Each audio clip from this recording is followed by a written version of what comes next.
look at you with eyes that shine.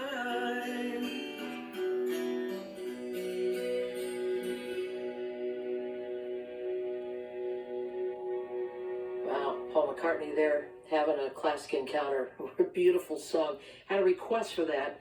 You folks request some good stuff, I tell you. That's from Flaming Pie. And I've always said I think that's one of Paul's best albums ever.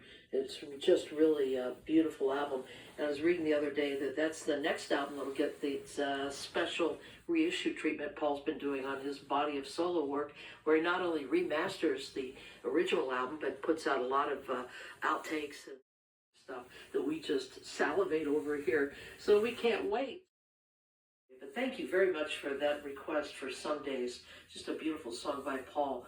And someone else requested another classically based piece. Keyboard artist John Bayliss doing a fantastic version of Penny Lane. Thank you. That's from one of my favorite Beatle cover albums for sure. When John Bayliss takes Bach and all the other great composers across Abbey Road. Then Within You, Without You, from Sgt. Pepper's Lonely Hearts Club Band, Breakfast with the Beatles on XRT, that being George Harrison's contribution. And good news for George Harrison fans, and that is Danny and the Harrison estate, which is his mother and some lawyers, I'll bet. Anyway, they're bringing back Dark Horse Records.